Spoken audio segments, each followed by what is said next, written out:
Welcome to a fine gaming experience, everyone. How you doing today, Ice? I'm somehow still alive in this crazy world of ours. I'm not sure about myself. I might be undead at this moment, but we'll find out. Well, happy evil resurrection.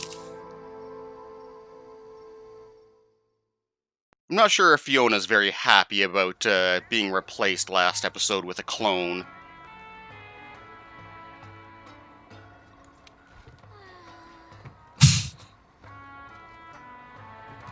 This is truly unfortunate.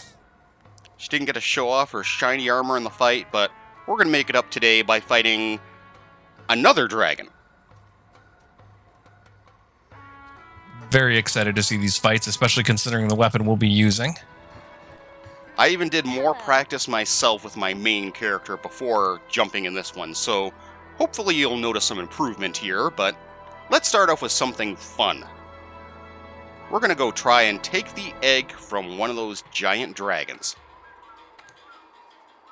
And unlike the other quests, where we're just taking something that might, I don't know, belong to them as in they stole it, like a chunk of meat, in this case, we're actually taking their actual babies. So this is about as evil as we get as monster hunters.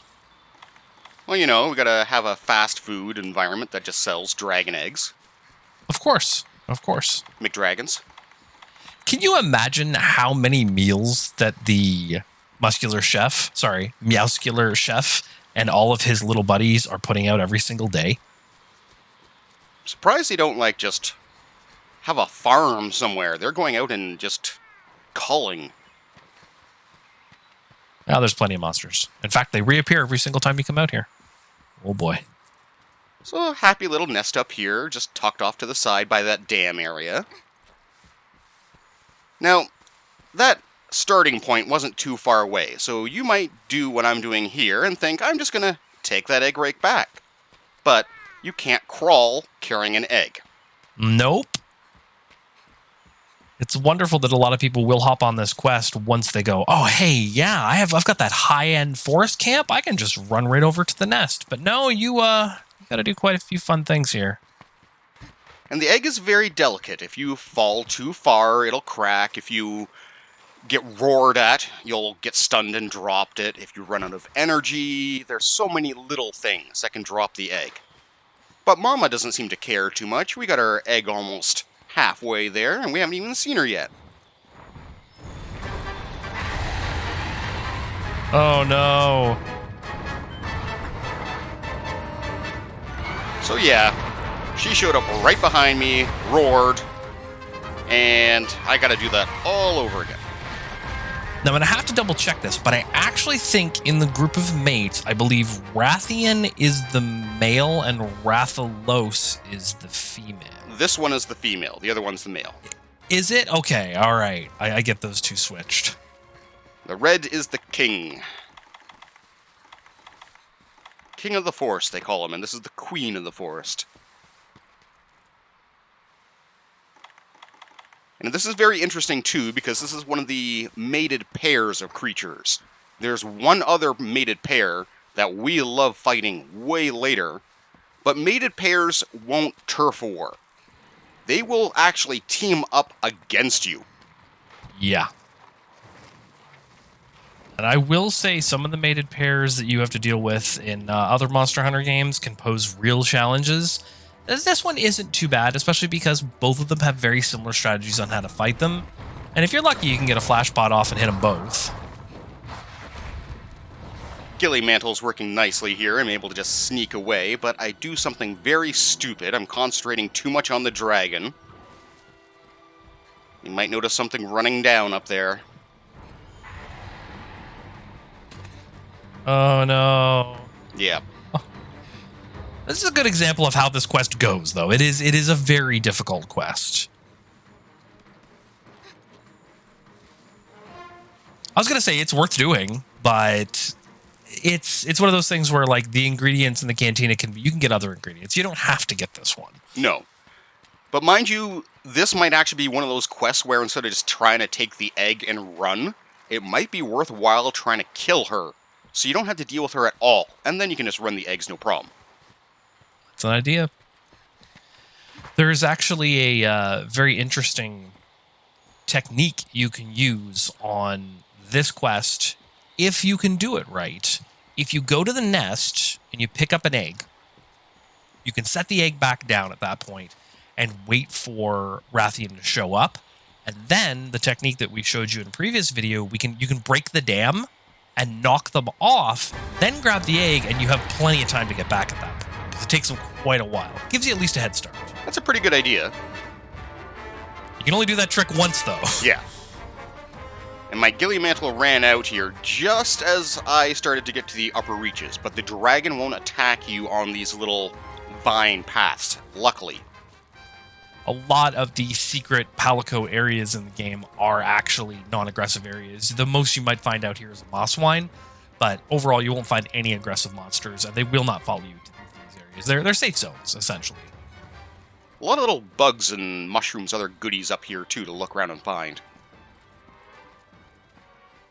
So all that effort, and I have one now. Doing this with a partner is great because it doesn't double the amount that you need for the quest. So if Brix and I decided to hop on and go and try to get 2 eggs, as long as we each had one when we returned, quest was complete. I'm purposely picking one up here just to piss off Mama. You can see her coming up the map there.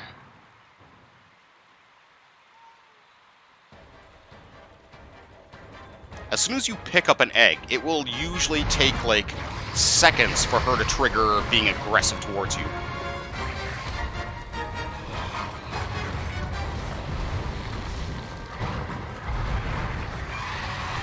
I really should just drop the egg.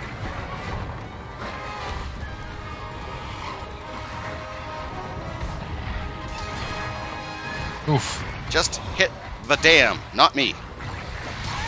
There you go. Unfortunately,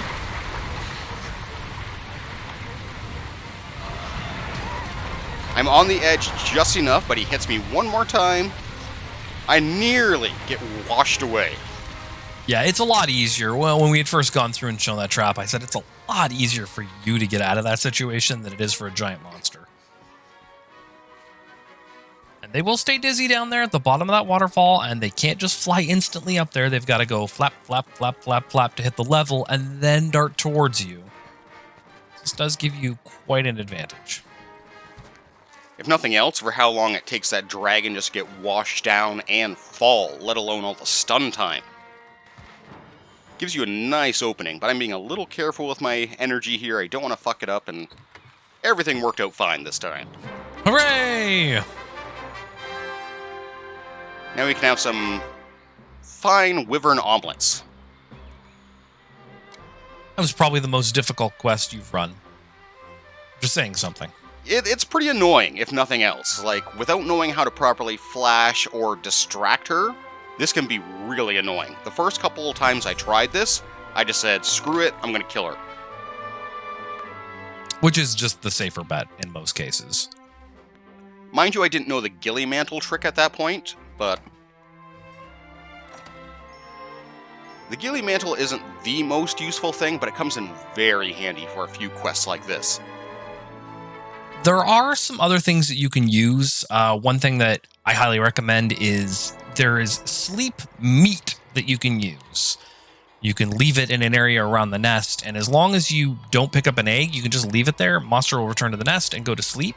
That will keep them asleep for long enough you can usually grab an egg and leave. Mind you, that is for the very patient hunter, and with all the quests you have in this game, most people don't even look at the 50-minute time limit as something that they're going to run out. It's more of a, how fast can I do this so I can be on to the next hunt? Mm-hmm. It's pretty rare to have the time limit be an issue in these fights. Later on, against some of the really tough ones, you might come close, but that's about it.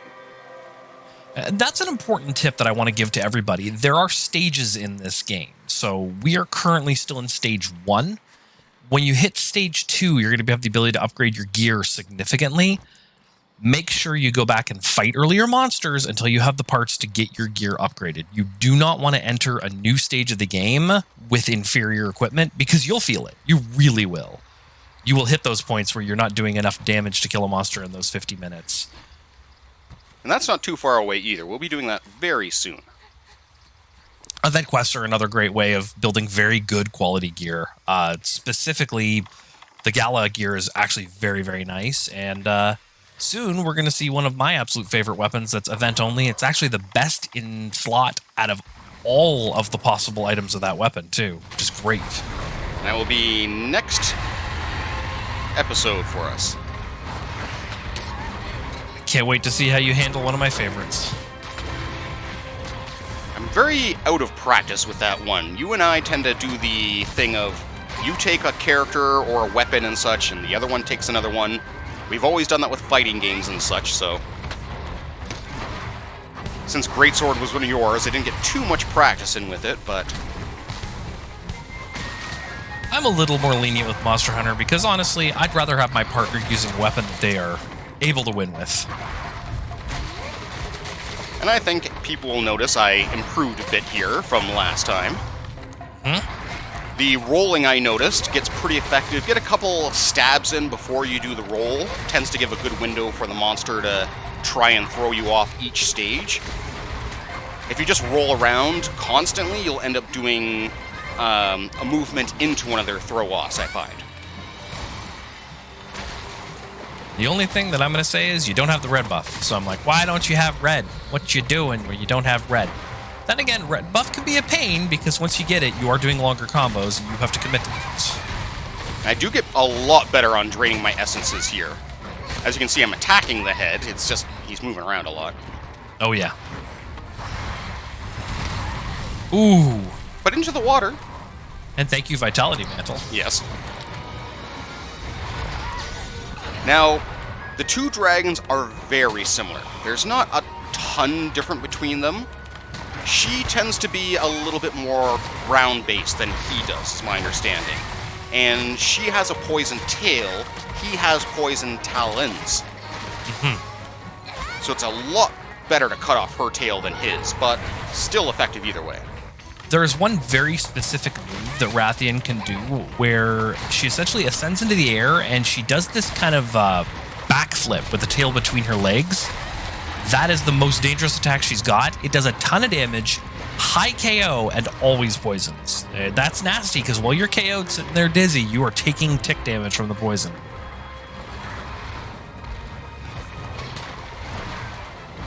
They are a mated pair, though, so you can't expect too much difference between them, but I would kind of appreciate a little bit more, to be honest. Later on, we're going to find some interesting variations that add on a bit more, but you have to understand, this is one of those monsters that isn't meant to have a lot of nuance because it's based on one of Monster Hunter's oldest surviving monsters. Like I said, its face monster has always been, for a very long time, people can argue about this, but it's been kind of the title monster, the one on the covers and such. Since I believe Monster Hunter 2 was one of the first ones I played. It was on the cover of that one too. But it has been the Rathalos, not the Rathian. It's nostalgia. That's what's fighting you here, nostalgia. Remember to sharpen. Never to get the red buff, though, but I got my other ones. One thing that's very important to understand about the Insect Glaive is how the buffs work, and I've explained this once before, but I'm going to say it again because it is important. Indeed. Your buffs are reset when you add another one. So when you're already at 3, you can't just grab one of the other 3 again and reset it. It doesn't really work that way. You have to wait till they wear off. However, if you have 2 buffs and then you grab the third one, it not only resets the timer back to 0 for all the durations of those buffs, but it also gives you an even more lengthy one. So, for instance, if you have just one of the buffs, it gives you a certain timer. If you have 2 of the buffs, it resets the timer and then fills it up even more. And then if you have all 3, it resets it and fills it up a lot. I think you can actually get 1.5 minutes, 2 minutes off of some of the top ones, and I think they can get all the way up to 3 with the right setups. And if you notice there, my white buff, the middle one, was starting to pulse as it was fading, giving you a small indicator that, yeah, it's going to wear off soon. I do find it a little odd that even though she is the queen of the forest, as she likes to be called, this is where you first meet her, is the wasteland. Mind you, it's kind of nice in a way. They spread out the dragons instead of double attacking them both on the forest right away, but... Now you've got your bug on auto here, so you're going to see all sorts of constant pickups of different buffs as you go. Oh, tail off, nice. Indeed.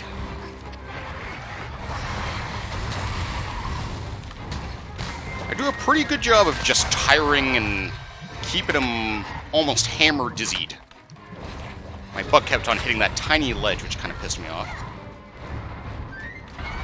One thing about the Insect Glaive that's kind of nice is it does come with a fairly weak ranged weapon. So if you're not a fan of the Slinger, it's actually highly recommended that you go ahead and use your bug in most situations.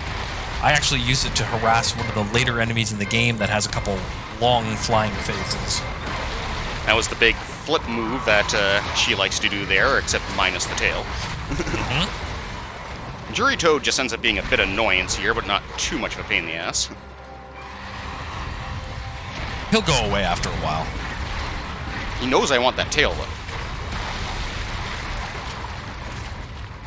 I thought it was safe here, because he just appeared, and then, no, I'm just gonna... Oh.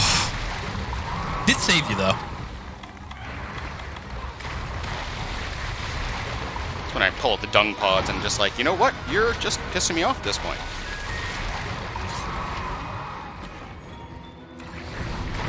You got a spike, which is one of the rarer things to get off them.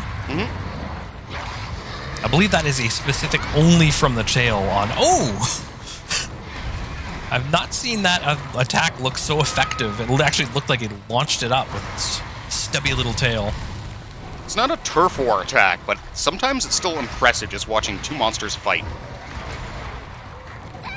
Got good advantage out of my paratoads in the area, but I was watching them fight for so long, it kind of got rid of all my buffs. I notice you're mixing in some quick gathers in the middle of fighting, which is very good technique.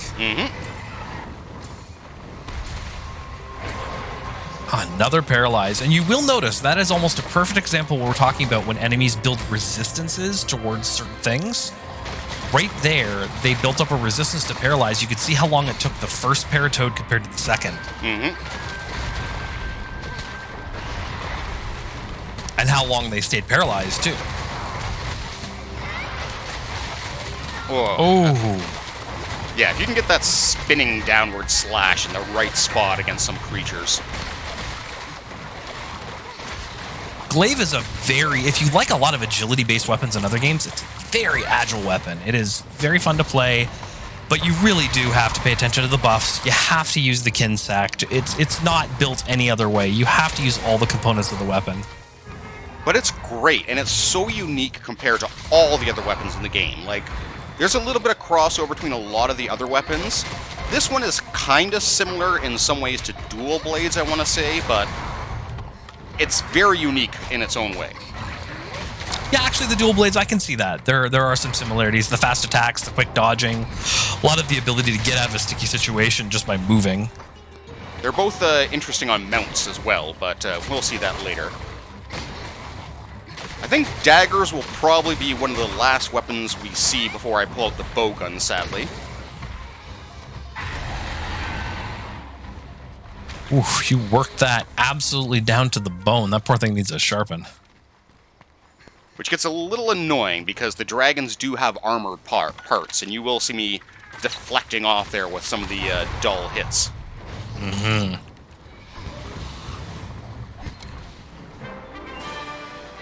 But not too tough a fight. I thought I did pretty good that time. I will say your glaive skills have improved, but I'm most interested to see what's about to happen next. The event quest. The event quest. I will admit to being somewhat of a wimp when it comes to using my insect glaive. I generally tend to stay back and pick my spots. So anytime that you've picked up a weapon that's much more of a dodgy or... unlike some of your ranged weapons, I will say some of your more dodgy weapons, I have a lot of trouble getting in there with the Kinsect glaive. But if you play something tanky, I will jump in there. It's a nice thing with multiplayer, if you get different weapons combining up, they can combine into a very effective force sometimes. I don't know how many times I've launched you into the air with my hammer, and you're like, thank you, I'm using my insect glaive. I can just attack him in the air great now. Yeah. Yeah, my favorite is actually Greatsword, because it doesn't sound like Greatsword's great in the air, but if you can get an aerial shot off with a Greatsword, it's about the fastest way you can lay damage in with that weapon. Killing off that dragon quest here gave us more ingredients we can use. Which is great. Yes. Expanding out which items you can get is very useful, because those starting ones are handy, but they're basic honey and healing items. Now I can actually get flash pods and such. Gotta show off our fancy armor from this guy, though. Gallo. Very interesting, very classic medieval style helmet. I actually think it's probably one of the more authentic looking armor sets, at least in comparison to actual armor. I like his shoulder piece, but she gets, like, the biggest armor dress in existence. That is lovingly known as a battle ball gown, right? That's what that's from. Weird skills on it, too. Like, poison, botany. It's an odd mix. It does have a couple interesting things about it for a set, though. The poison boost is quite nice, especially if you are using weapons that do poison damage, because it actually lets you layer the poison in and do higher ticks. Our pretty princess cat.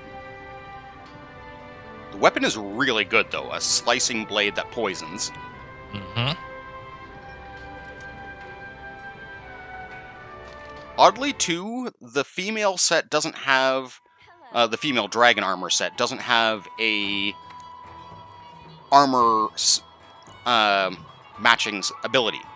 The other one gives you critical with your elemental attacks. This one has nothing.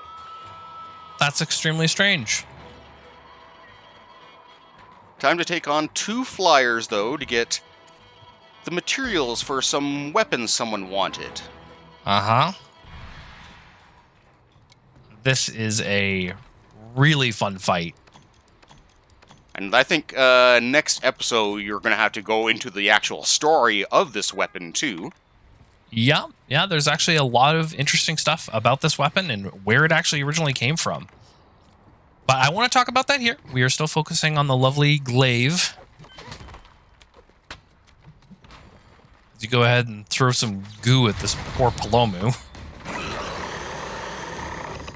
was trying to hit the head and decided to just ping the wing.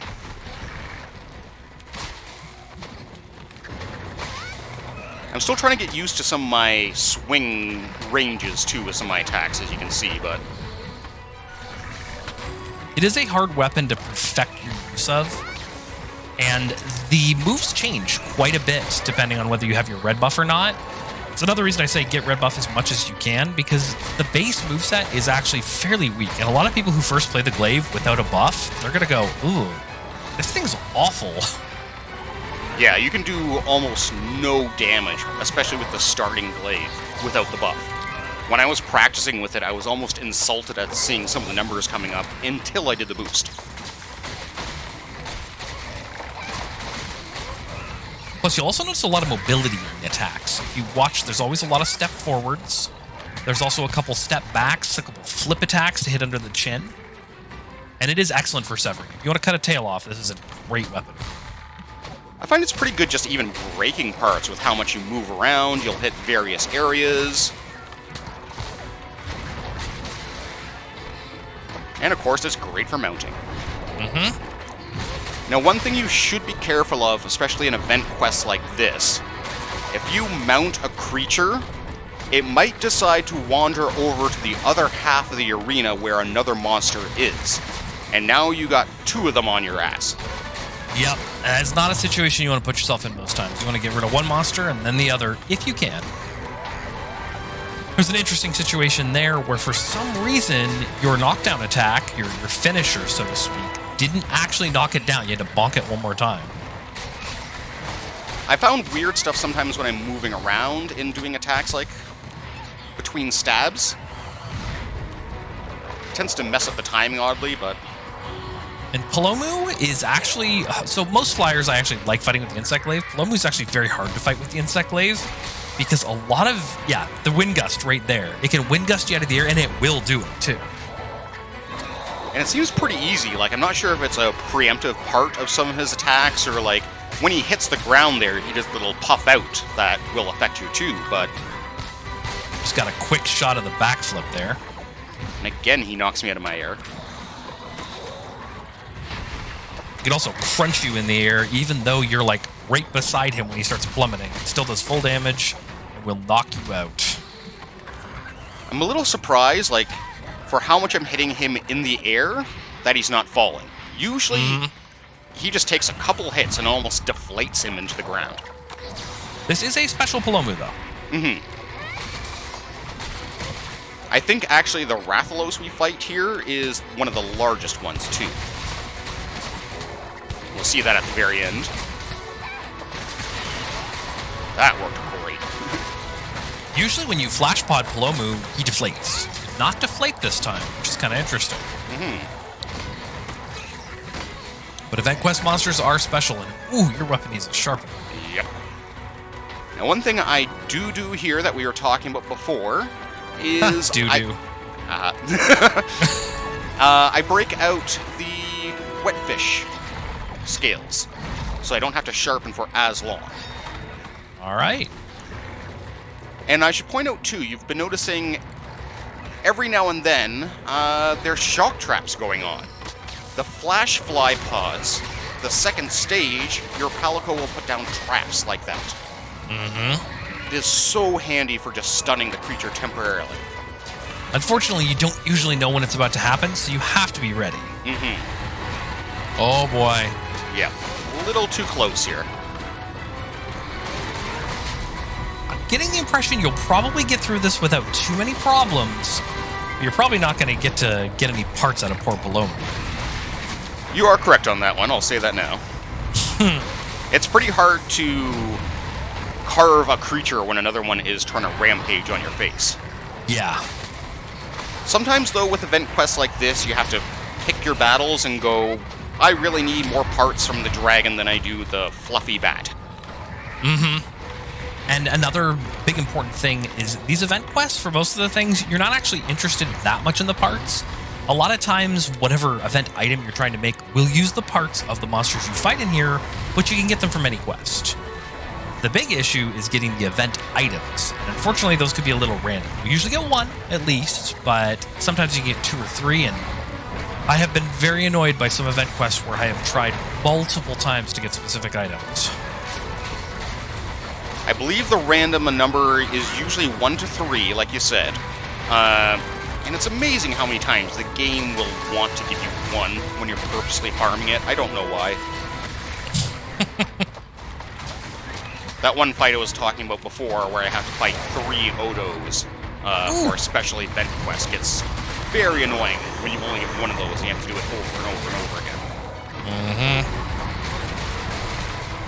There are, and I will say this right now, there are some weapons that are not very good when you're fighting stronger monsters, but the damage output is insane. Switch Axe, I absolutely love as a weapon, but there's not a lot of defensive maneuvers you do with the Switch Axe, and it is fairly slow moving, but man, it'll clear a quest quick.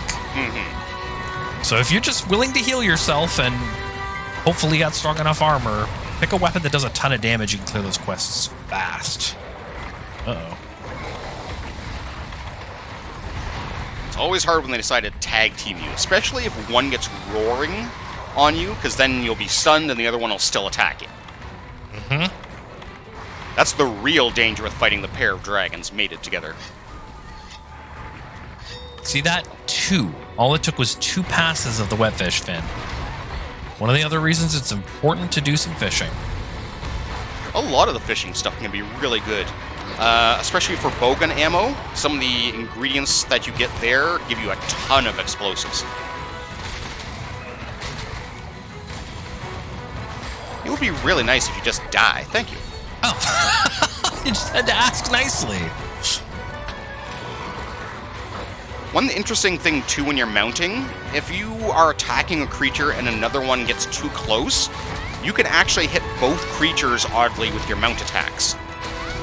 I'm not quite sure why, even when you're doing the basic stabs to, like, the head or tail, it'll still hit sometimes. That's strange. Probably just some weird glitch in the code.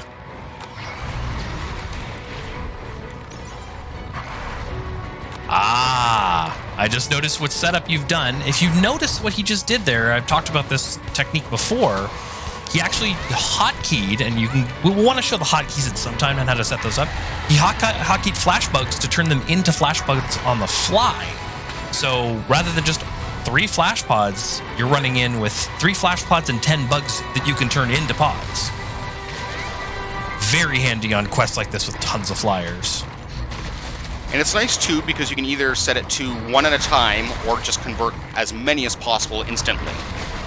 And if you're trying to be conservative with items, do the 1 at a time, but usually just refill me everything at once, please.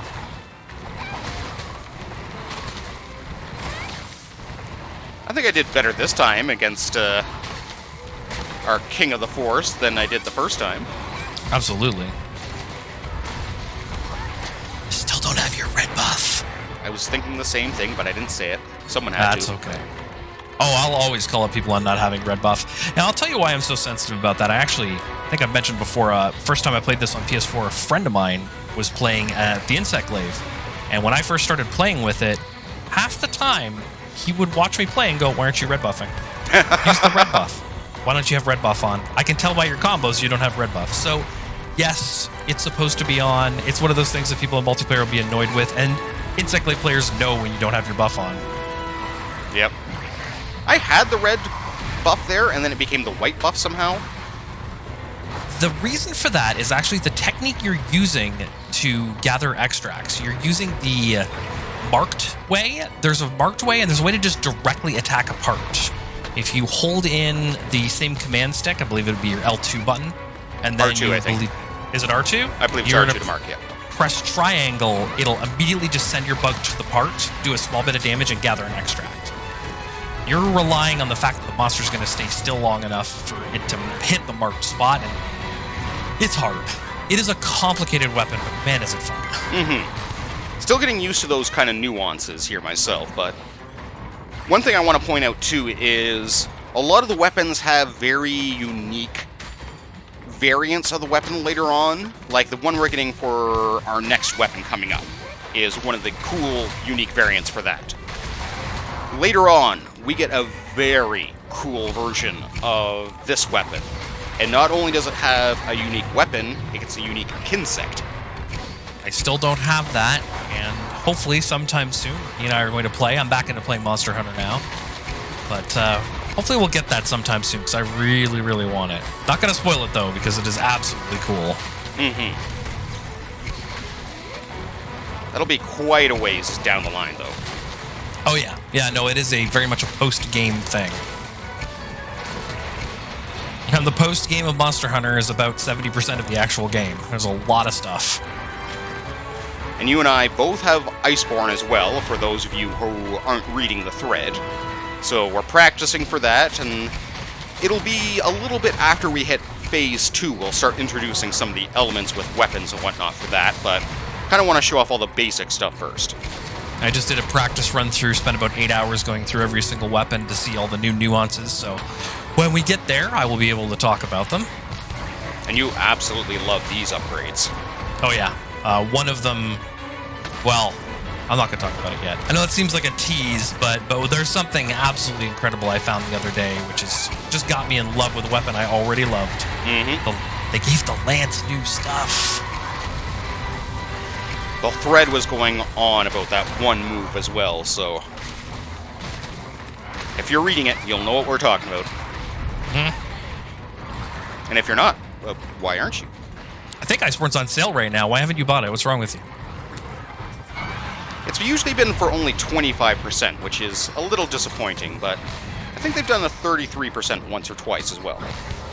It is one of the things that I really like when somebody releases an expansion for a game. I like new content.